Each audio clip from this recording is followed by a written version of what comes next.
Je vous disais, cher monsieur, que vous m'aviez accueilli il y a un peu plus de 8 jours, le premier soir du congrès de Nice, dans votre appartement merveilleusement situé, d'où on a une vue sur toute la baie, et vous m'avez montré l'endroit où vous travaillez parmi vos livres et vos souvenirs.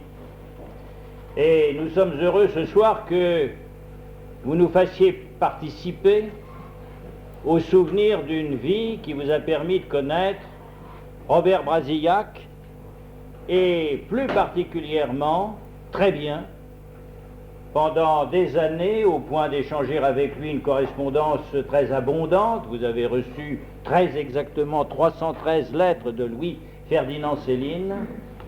Vous allez nous faire participer au souvenir de cet écrivain qui, certes, est un de ceux qui dominent l'entre-deux-guerres. Je vous avais annoncé, le programme annonçait ce soir qu'il serait question aussi de Brasillac et de Drieux. C'est essentiellement à Céline que vous allez consacrer votre propos, mais il est entendu que la discussion qui suivra nous permettra aussi d'évoquer Brasillac et Drieux, Brasillac que vous avez connu, et si vous le permettez aussi, je me permettrai de glisser quelques souvenirs tirés des œuvres de Brasillac et notamment de ses travaux de critique sur la manière dont il avait jugé lui-même à la fois Céline et Drieux.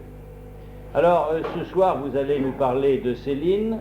Je rappelle à tous ceux qui sont nouveaux peut-être dans cette salle que la discussion qui s'instaure ensuite est faite par des questions écrites et qu'on passera parmi vous en vous proposant des feuilles de papier sur lesquelles vous pourrez poser toutes les questions que vous voulez, même les plus indiscrètes.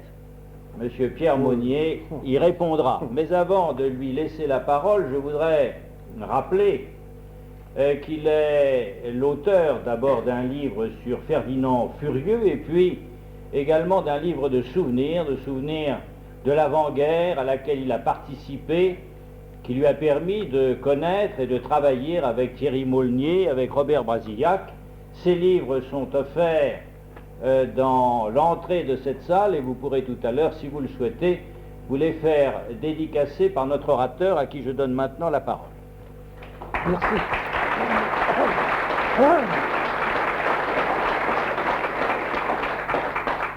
On va voir maintenant si ça va. Ah. Voilà. Est-ce que l'on entend? On n'entend pas. Là, je parle, je fais ce que je peux. Alors, je vais peut-être vous passer mon micro, ma place et mon micro, parce que le mien paraissait, le mien allait. Dans ces conditions.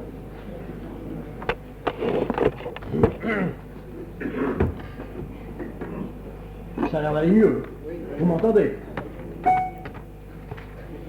Oh, pardon. Voilà. Ça a l'air d'un gag, ça.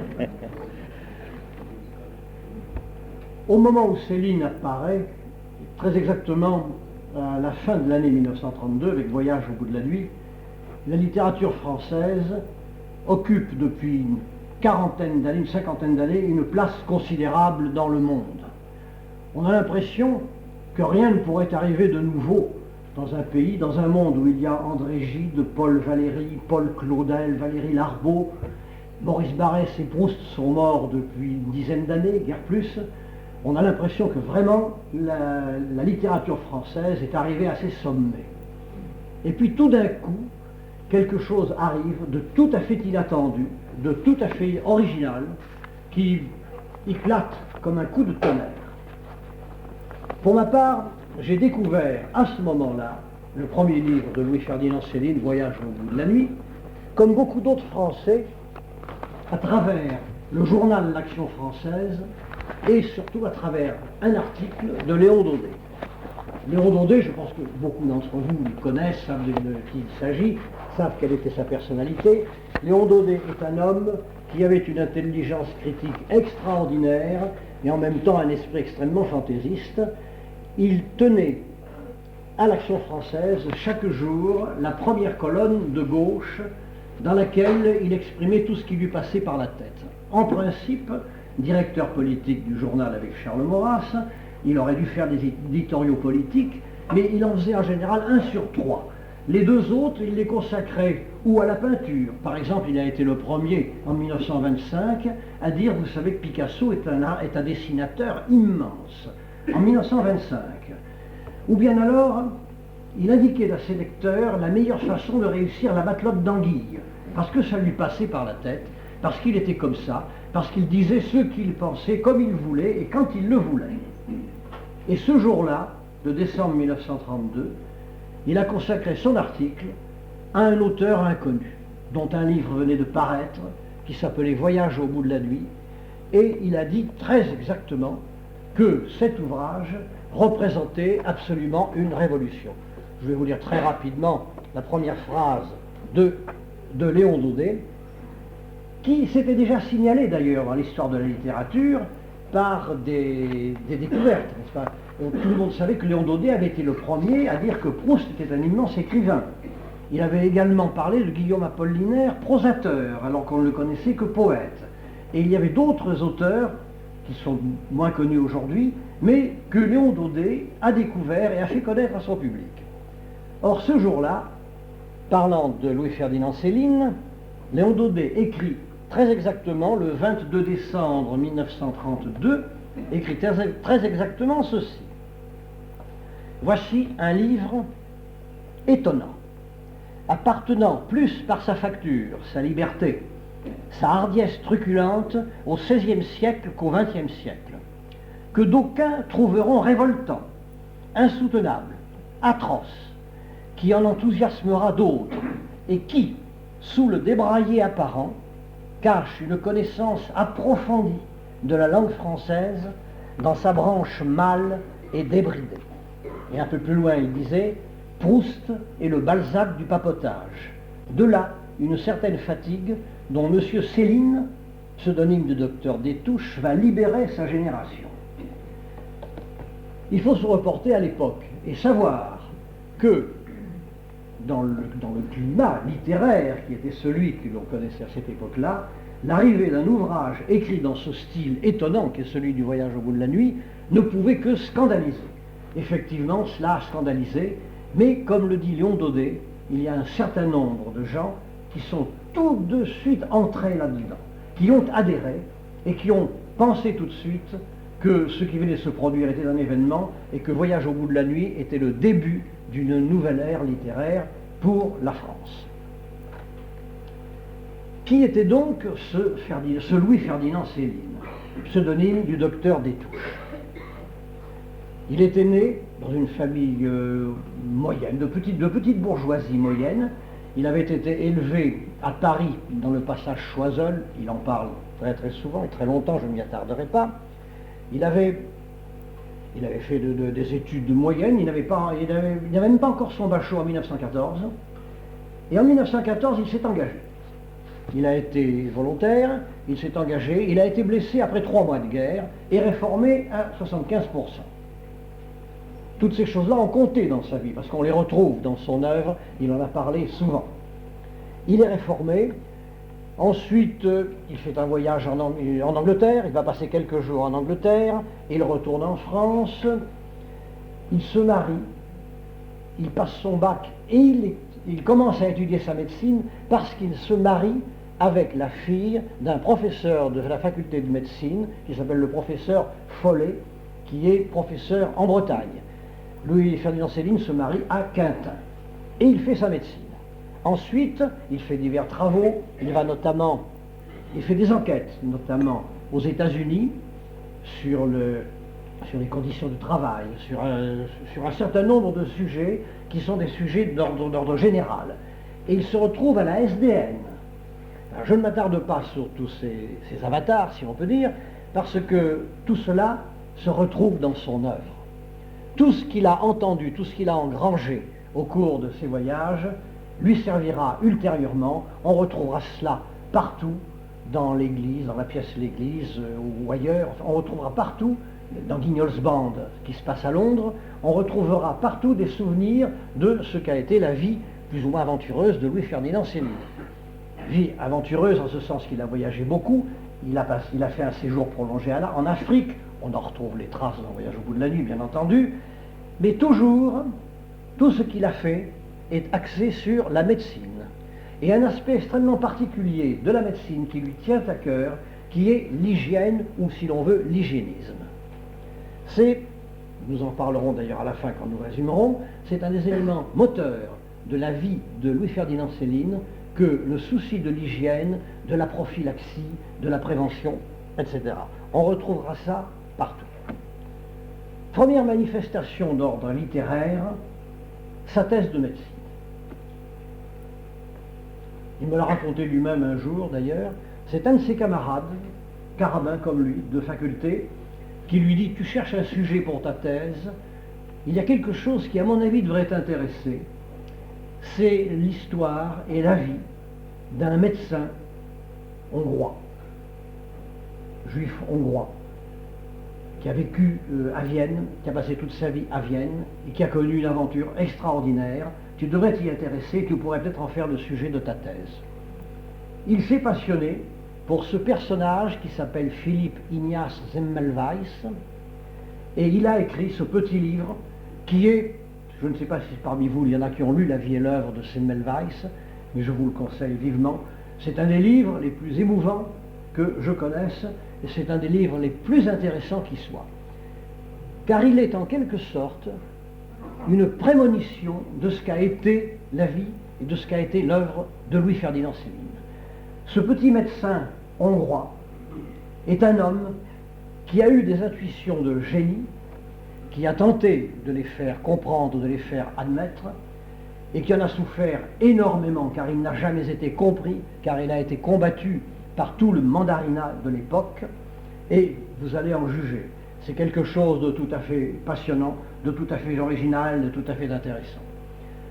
On comprend très bien que Céline se soit passionné pour ce personnage, car on le retrouve par la suite dans toute l'histoire de Céline. Philippe Ignace Semmelweis travaillait à Vienne dans des maternités. Dans les maternités de Vienne, la mortalité des femmes en couche, la fièvre puerpérale, était quelque chose d'effroyable. Il y avait dans ces hôpitaux quelquefois jusqu'à 50 ou 60% des femmes qui entraient et qui mouraient de fièvre puerpérale 2 ou 3 jours plus tard. C'était un drame épouvantable, et Philippe Semmelweis était absolument obsédé par cette histoire-là. Il y réfléchissait, il observait, il regardait autour de lui. Et il a eu un jour l'intuition qu'il se passait quelque chose, et ne l'oublions pas, Pasteur n'est pas encore arrivé.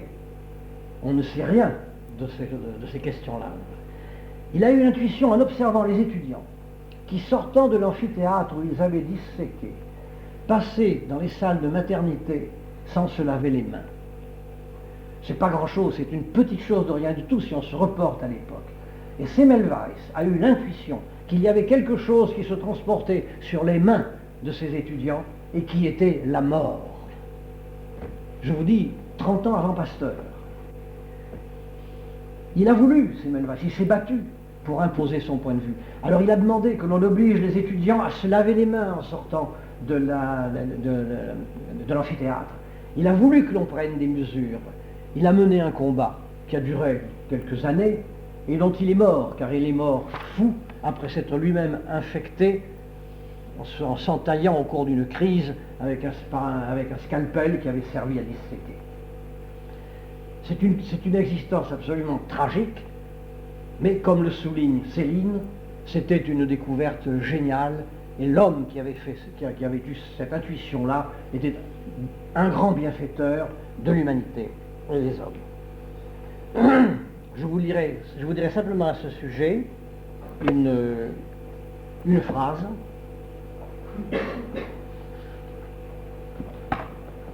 Dans La vie et l'œuvre de Semmelweis, Céline dit ceci: en ce qui le concernait, il n'avait aucune ambition, il n'avait pas non plus ce souci de la vérité pure qui anime les chercheurs scientifiques. On peut dire qu'il ne se serait jamais engagé sur le chemin des recherches s'il n'y avait pas été entraîné par une ardente pitié pour la détresse physique et morale de ces malades. Et Céline lui-même, et ce propos est rapporté par Max Descaves, a dit « La misère humaine me bouleverse, voilà mon œuvre ».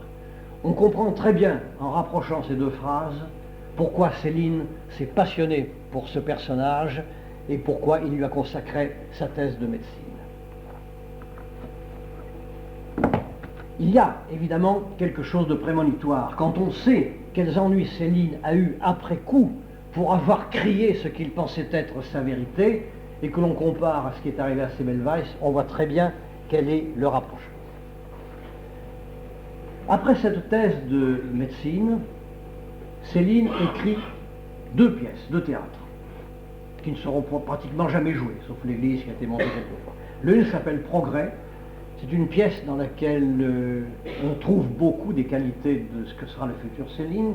Il y a des choses assez drôles, des observations très drôles, mais Céline n'est pas et ne sera jamais un homme de théâtre. Il le disait lui-même, moi il m'en a parlé souvent à propos de Marcel Aimé, qui lui réussissait admirablement au théâtre et qui était un grand ami de Céline, et Céline disait toujours, parlant de Marcel Aimé, je ne peux pas arriver à comprendre Marcel. Il prend 4 personnages, il les pose au premier acte, il les retrouve à la fin, et ça fait une pièce extraordinaire. Moi, je n'ai jamais été foutu de bâtir une pièce. Et pourtant, il a essayé à plusieurs reprises. Il a notamment essayé avec une pièce qui s'appelle L'Église. L'Église est une pièce, du point de vue du pur théâtre, c'est une mauvaise pièce, parce qu'elle est mal fichue, n'est-ce pas ? Parce qu'il ne savait pas faire ces choses-là. Mais on trouve dans l'Église des quantités de textes, de phrases, de remarques qui sont d'une très grande qualité, qui sont du Céline. Mais en tant que pièce de théâtre, ça ne passe pas la rampe. Mais l'Église est autre chose. L'Église, c'est la préfiguration de ce que va être le voyage au bout de la nuit 5 ou 6 ans plus tard, de ce que va être son premier grand livre, son premier grand succès. Car l'Église débute en Afrique. Il y a ensuite Paris, la banlieue parisienne, dans laquelle Céline montre la maladie et la vie de ce que peut être un médecin de banlieue, n'est-ce pas ? Bref, tout ceci se retrouvera plus tard dans Voyage au bout de la nuit. Alors, dans la pièce, l'Église, c'est évidemment fait très maladroitement et ça ne compte pas. Mais, plus tard, ça va être Voyage au bout de la nuit. Alors, Voyage au bout de la nuit, c'est le grand chef-d'œuvre, c'est ce qui a suscité l'enthousiasme de Léon Daudet, c'est cette explosion littéraire qui a eu lieu à la fin de décembre 1932. Céline avait écrit Le Voyage au bout de la nuit, il en avait fait 2 exemplaires, il en avait envoyé un à Gallimard, qui n'y a pas accordé d'intérêt. Enfin, aucune intérêt. Ça, je vous le dis parce que je vous reparlerai de Gallimard plus tard. Gallimard a laissé tomber. Mais il y avait un autre éditeur, qui était un jeune éditeur, qui s'appelait Robert de Noël, et à qui Céline avait également envoyé son Voyage au bout de la nuit. Et Céline avait envoyé le Voyage au bout de la nuit à de Noël, parce que de Noël avait édité Eugène d'Aby. Et Céline avait beaucoup d'amitié et d'admiration pour Eugène d'Aby. Et que de Noël ait édité Eugène d'Aby avait convaincu Céline que peut-être il avait là un éditeur. Et effectivement, de Noël a reçu Voyage au bout de la nuit. Il l'a lu, il s'était forcé d'en lire le maximum dans la nuit qui a suivi, il ne s'est pas couché. Il était enthousiasmé. Alors que chez Gallimard, les 2 ou 3 lecteurs qui l'avaient vu n'y avaient accordé aucun intérêt, pensaient que c'était du blabla, du bafouillis, de Noël, lui, tout de suite, a dit, voilà un très grand livre, et il l'a édité. Voyage au bout de la nuit est paru, et il reproduit d'ailleurs ce qu'était l'Église. Ça se passe en plusieurs étapes. Il y a la guerre, l'engagement de Céline, la guerre. Alors je ne m'attarde pas sur ce qui concerne la guerre, c'est extraordinaire, mais c'est effroyable. Ça a fait considérer Céline comme un ennemi de la patrie et l'antimilitariste effroyable, alors que ce n'est pas vrai. Céline dénonçait l'horreur là où il la voyait, mais Céline, je peux le dire tout de suite, je le confirmerai tout à l'heure, Céline était patriote. Il était aussi patriote que pacifiste.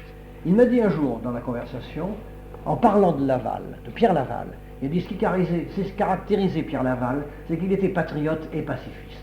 C'était le cas de Céline, il faisait son propre portrait. Donc dans Voyage au bout de la nuit, la première partie parle de la guerre et dénonce la guerre, dans des conditions, dans des termes extraordinaires, dans un style flamboyant, qui fait peur par moments. Après la guerre, il y a l'Afrique, voyage en Afrique. Et là, je ne m'y attarde pas non plus, vous imaginez ce que peut être l'examen du colonialisme par Louis-Ferdinand Céline. Il raconte tout ce qu'il a vu, et c'est un pittoresque extraordinaire, c'est dans un style lumineux, et c'est effrayant de violence. Après la guerre, il y a l'Amérique. Il part pour l'Amérique pour passer quelques jours. C'est d'ailleurs au terme de son voyage en paquebot qu'il y a cette description extraordinaire que l'on n'a jamais faite comme lui, quand il arrive devant New York. Il y a une page admirable dans laquelle il dit: c'est étonnant, New York c'est une ville, mais des villes, moi j'en ai vu, moi j'en connais des villes, elles sont toutes allongées le long des rivières ou au bord, etc. Et là, je vois une ville debout. C'est la première fois que je vois une ville qui est debout. Et ensuite, il y a la description de New York, tout ce que vous pouvez imaginer. Je ne m'attarde pas du tout à cela. Je ne vous donnerai pas de description, je ne m'attarde pas, si vous voulez, au contenu de Voyage au bout de la nuit. Vous le lirez. Ceux qui ne l'ont pas lu doivent le lire, c'est bien évident. Je pense que beaucoup d'entre vous l'ont lu déjà. Mais enfin, lisez-le. D'ailleurs, ceux qui l'ont lu peuvent le relire.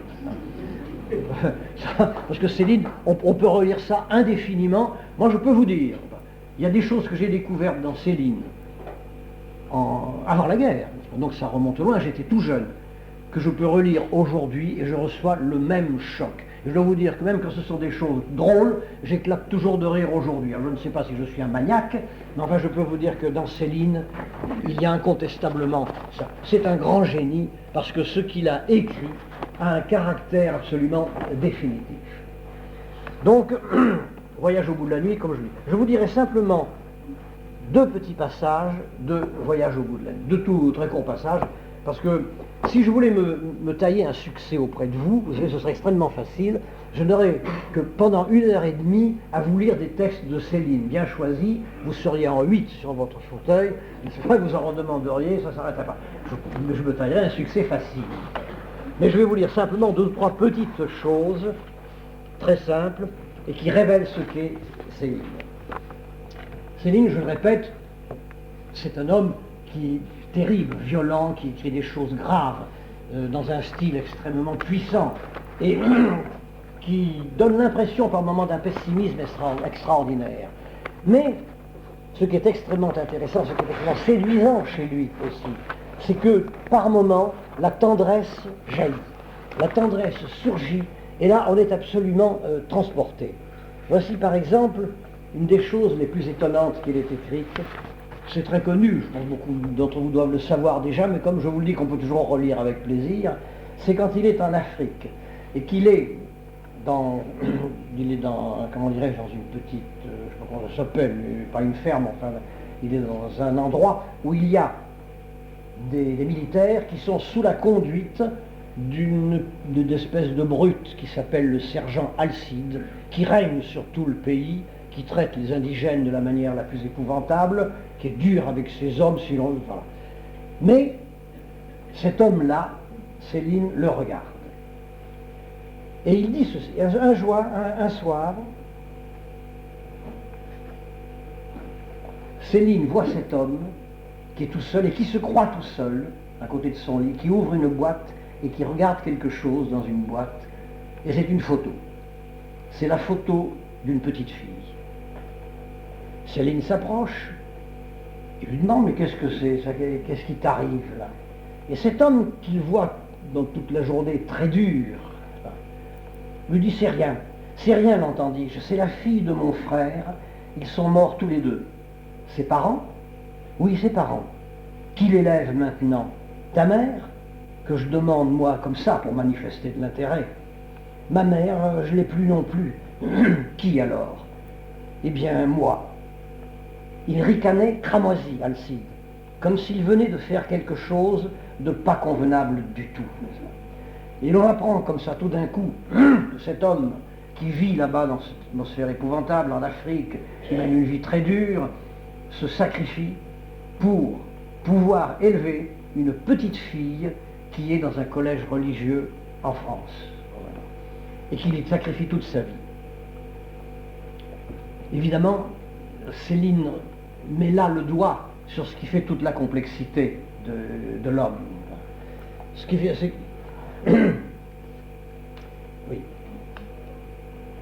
Le sergent Alcide. Un autre extrait de Voyage au bout de la nuit.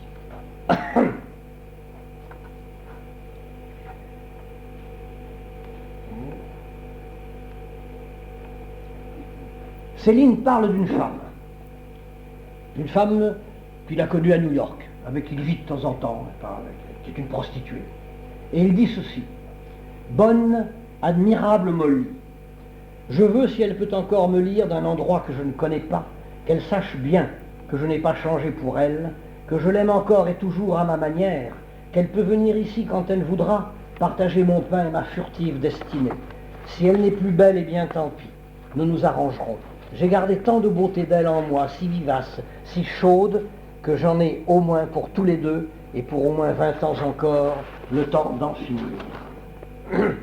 Et tout ceci, ces deux textes que je viens de vous lire, sont plantés au milieu de descriptions souvent très dures, très pénibles, très violentes, extrêmement pessimistes. Et ça, c'est tout l'art de Céline. Cette tendresse qui est piquée comme ça au milieu de la rudesse de la vie humaine.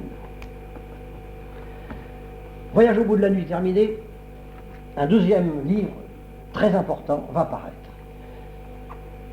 Je suis de ceux qui considèrent Mort à crédit comme un livre extraordinaire et d'une très très grande beauté. Mort à crédit. Mort à crédit, alors, à ce moment-là, Céline fait encore un retour en arrière, il va encore plus loin dans ses souvenirs, et c'est le livre de l'enfance. C'est la jeunesse. Dans Mort à crédit, il y a l'apprentissage, il y a le voyage en Angleterre, et il y a, pour terminer, un immense chapitre qui est consacré à un personnage tout à fait original que Céline appelle Roger Marin-Courcial Despereire, qui est un inventeur, un de ces inventeurs qui vivent de la petite invention de tous les jours, qui vit de ce que font ces gens qui sont obsédés, par exemple, par l'invention du mouvement perpétuel. Alors, il vit au milieu des gens qui inventent des cloches à plongeurs ou des machines pour voler qui ne volent pas, etc. Il y a 200 pages pendant lesquelles Céline raconte, il est alors enfant, il sert d'apprenti chez ce personnage pour qui au début il a une admiration sans borne, car le chapitre débute par ces mots: des gens comme Roger Marin-Courcial Despereire, il n'y en avait pas des bottes. Et en réalité, c'est un personnage fumiste incroyable qui passe son temps à perdre l'argent de sa femme aux courses, etc. Enfin, tout ce que vous pouvez imaginer et qui atteint par moments une drôlerie mais extraordinaire. Ça se termine mal d'ailleurs, car il finit par se suicider, il se tire de balles avec son fusil de chasse dans la gorge. Ça c'est Mort à crédit. Alors je n'en dis pas plus, comme pour Voyage, Mort à crédit, ceux qui l'ont lu, relisez-le, ceux qui ne l'ont pas lu, lisez-le. C'est merveilleux. Parce que enfin, je ne sais pas si vous serez comme moi, mais moi je lis ça. Barjavel, René Barjavel, que vous connaissez, m'a dit un jour: moi je prends Mort à crédit, je l'ouvre à n'importe quelle page, et c'est un monde. Eh bien, effectivement, il y a beaucoup de gens pour lesquels c'est ça. Car les lecteurs de Céline, j'en connais beaucoup par la force des choses, maintenant j'ai beaucoup d'amis qui le lisent, il y a des gens qui ne peuvent pas, qui ne sont jamais entrés dedans, qui sont rebutés, pour des raisons tout à fait honorables, enfin ils trouvent ça grossier, ils ne peuvent pas. Mais alors, ceux qui entrent dedans, ceux qui sont céliniens, alors je peux vous dire que ceux-là, il n'est pas étonnant de les entendre dire: il y a Céline et puis il y a les autres. Mais ça, j'ai entendu ça 20 fois. Et je sais qu'il y a des fanatiques comme ça. Et c'est ce qui fait que, malgré tout ce qu'on a pu faire après la guerre, on n'a pas pu l'enterrer. Car à l'heure actuelle, il tient une place considérable, non seulement en France, mais dans le monde entier. Au moment où nous parlons en ce moment, je peux vous affirmer qu'il y a aux États-Unis, je ne sais pas combien d'universitaires qui sont en train de plancher sur les œuvres de Céline. Le professeur Alphonse Juillan doit en être à son 4e ou 5e livre sur le vocabulaire de Céline. Il additionne il a relevé, je crois, 3500 verbes, 2500 adverbes, etc. Et il en fait des livres épais comme ça. C'est extraordinaire. Et il y a aux États-Unis des quantités d'universitaires qui sont en train de travailler sur cette œuvre monumentale. Donc, Mort à crédit. Après Mort à crédit, Céline a une idée. Il sait que ces livres ont été traduits en Union soviétique. Ils ont été traduits notamment sous l'influence de Aragon et de sa femme Elsa Triolet, qui ont fait des traductions russes Et il a obtenu d'ailleurs en Union soviétique des articles extrêmement favorables, et même en dehors de l'Union soviétique, puisque Trotsky, au moment où il parle de Céline, est en exil. Trotsky a écrit un article extrêmement élogieux et très intéressant sur les 2 livres de Céline, Voyage et Mort acadique. Alors Céline s'aperçoit qu'il a des droits d'auteur qui sont dans l'Union soviétique, mais le gouvernement de l'Union soviétique ne paye jamais de droits d'auteur. Jamais. Ils traduisent les livres, n'est-ce pas, et ils les vendent, mais les droits d'auteur ne sont jamais payés. Ou alors, il faut aller en Union soviétique, alors là, on les paye, mais à condition de les dépenser à l'Union soviétique. Céline se dit, bon, puisque c'est comme ça, je vais aller voir en Union soviétique ce qui se passe. Je devrais essayer de récupérer des droits d'auteur, je circulerai un petit peu, et je verrai comment ça se présente dans ce paradis-là. Évidemment, il y va. Et il en est revenu. Lui, c'est pas compliqué. Il n'a pas attendu la perestroïka ni la glasnost. En 1936, il revient et il écrit 20 pages qui s'appellent Mea culpa. Ces 20 pages-là lui ont fait beaucoup de tort. Il s'est attiré la haine du Parti communiste, mais à un point que l'on ne peut imaginer. Il faut dire que ces 20 pages de Mea culpa, c'est gratiné, hein. Il y a vraiment tout dedans. Alors vous pouvez les relire aujourd'hui. Vous pouvez relire aujourd'hui les 20 pages de Mea culpa, vous vous dites, mais ça a été écrit hier, c'est pas possible, c'est ce qu'on vient de vivre, n'est-ce pas? Lui, il avait tout compris, il n'avait pas eu besoin. De Mea culpa, donc je ne vous en dirai pas davantage, c'est un petit texte de 20 pages, mais je voudrais simplement en extraire une vingtaine de lignes que pour ma part, je trouve très intéressantes et que j'aime beaucoup.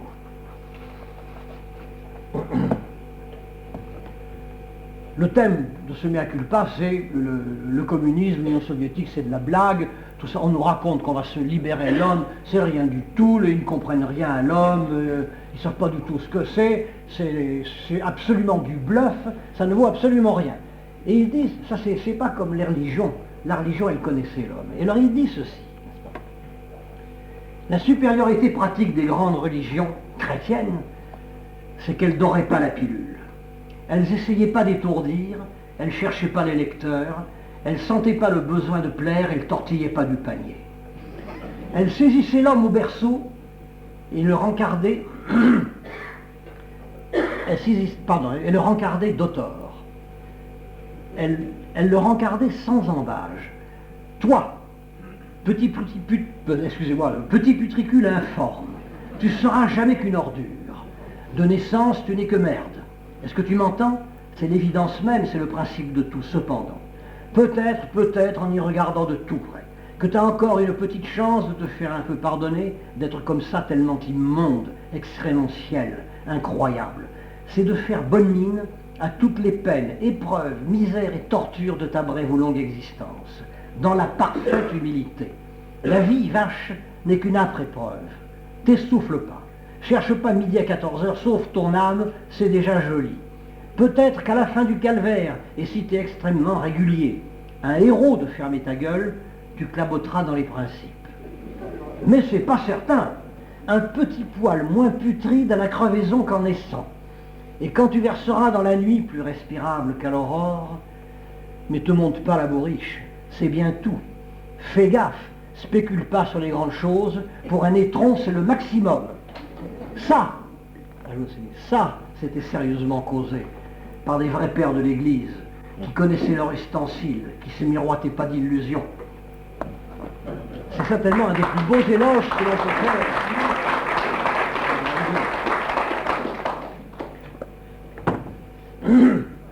Donc, mea culpa, 20 pages, parmi lesquelles il y a celle-là.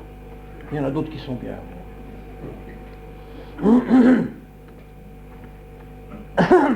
Et alors nous arrivons au moment où nous allons entrer dans la période des livres qui lui ont fait beaucoup de tort, mais qui sont quand même tout à fait dans sa ligne, qui sont des livres aussi admirables que les autres, et dont le premier s'appelle Bagatelle pour un massacre.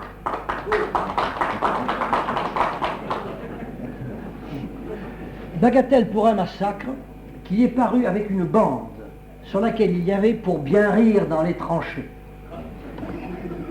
Je le signale parce que il y a trop de gens de mauvaise foi qui, dès ce moment-là, dès 1936, ont donné au mot massacre un sens qu'il n'avait absolument pas. Si Céline a écrit Bagatelle pour un massacre, c'est pour prévenir le massacre qu'il sentait venir. C'est un livre qu'il a écrit contre la guerre. Et il ne faut pas lui donner d'autres significations ni d'autres sens. D'ailleurs, pour bien rire dans les tranchées, ça dit tout ce que ça veut dire. Alors, dans ce Bagatelle pour un massacre, Céline s'attaque à tous ceux dans lesquels il voit un ferment de guerre. C'est un livre qui est fait pour la défense de la paix et dans lequel il n'a pas peur d'attaquer à boulet rouge et avec le langage le plus violent qui soit tous ceux qu'il dénonce et qu'il considère comme responsables de la guerre à venir. Alors, bien entendu, il y a le capitalisme anglo-saxon, il y a tous les groupes de pression, il y a le lobby juif, la franc-maçonnerie, l'Union soviétique, Staline. Il attaque tout de la manière la plus violente. Bien entendu, quand on parle de ces livres aujourd'hui, on les traite tout à fait injustement en les considérant comme des livres uniquement des livres de haine contre tel ou tel. Je ne donnerai pas de précision et je ne prononcerai même pas le mot qui déplaît tellement à mon ami Chandrillon, qui est là. Ce sont des livres de combat, mais ce sont des livres polémiques, essentiellement polémiques, mais ce sont en même temps des œuvres d'art extraordinaires. Il y a, dans Bagatelle pour un massacre, des passages qui sont d'un style étonnant et qui ont une force polémique incroyable. Alors je vais simplement, si vous voulez, très rapidement, comme j'ai fait tout à l'heure, vous lire 2 ou 3 petits trucs. Je ne vais pas m'attarder, je ne vais pas détailler. Vous savez ce que c'est. Bagatelle pour un massacre est un livre pacifiste, essentiellement. Et alors, voici par exemple quelques petits passages de ce livre. Bon, bien sûr, il y a des gens à qui ça a déplu, hein, ça il faut bien le dire. On ne peut pas plaire à tout le monde. Moi, ça m'a plu beaucoup. Il parle de l'Angleterre. Et il dit ceci. L'Angleterre alliée n'est burne. Encore une fameuse balancelle. Ils iront mollo, je vous assure, ce coup-ci. Encore bien plus mou qu'à l'autre. Il risque bien davantage. 1 an pour mobiliser, encore 1 an pour instruire. Nous serons tous déjà asticots quand débarqueront dans les Flandres les premiers invertis d'Oxford.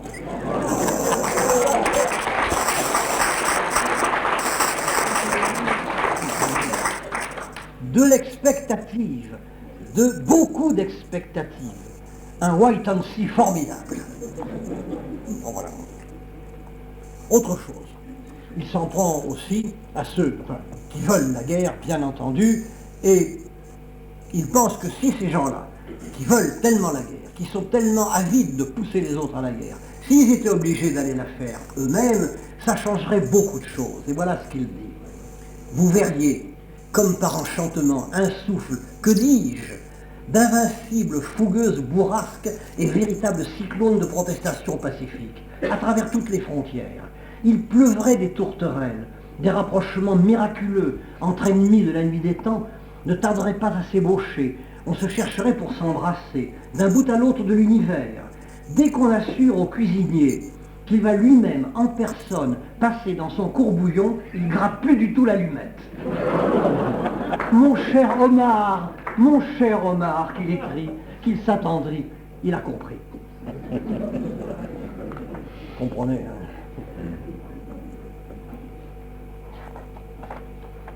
Je le doute un petit comme ça. Hein. Oui, alors il suppose que les gens auxquels il s'adresse, ceux qu'il condamne, leur veulent et se disent quand même, il exagère ce type. Alors ils lui disent ceci. Mais alors dites donc, Ferdinand, vous n'allez pas terminer ce genre prétentieux, ces effets captieux, ces paradoxes imprécatoires, ce phrasouillis vétilleux. Venez au fait, que voulez-vous? Moi, je veux qu'on fasse une alliance avec l'Allemagne et tout de suite. L'armée franco-allemande, 400 divisions d'infanterie parfaitement dérouilleuses, résolues. Qui dit mieux? Qui bronche, rechigne, rebiffe, récalcitre, travaille du sourcil, ergote, récrimine, s'oppose, relève le gant. On s'attend, on attend. Que se déclarent les fortes têtes, les grognons, les intraitables, les petits méchants.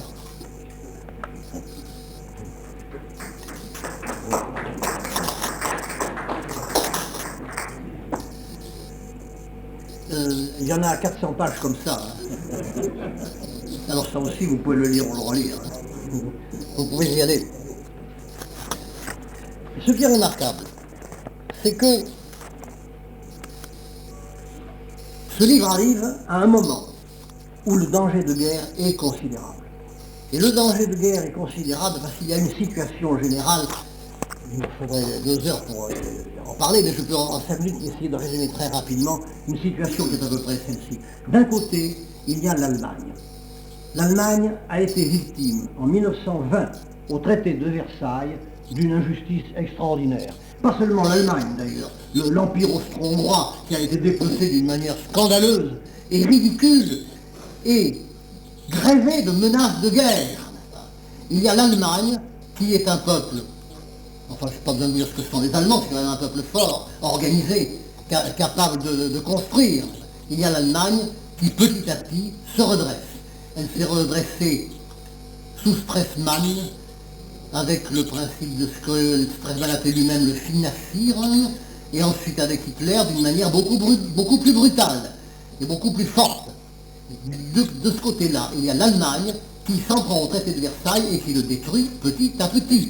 Et petit à petit, par une action dure, finit par faire pencher, par faire tomber quelques-uns des pans du traité de Versailles.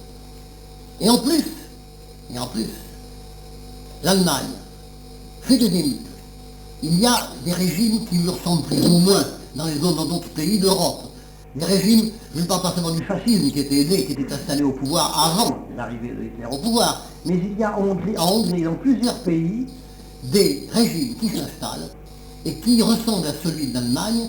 Ce n'est pas ce qui est le plus intéressant, mais le plus intéressant, c'est que peu à peu, ces régimes tendent à s'organiser en autarcie. L'autarcie, c'est très simple. Ça veut dire que ces pays d'Europe seraient regroupés selon des formules politiques très proches et très voisines les unes des autres, et qui s'appuieraient sur les richesses des empires coloniaux qui existaient encore à l'heure actuelle, à cette époque-là, de France ou de Congo belge pour la Belgique, ou l'Empire néerlandais, où il y a des ressources formidables en matière première.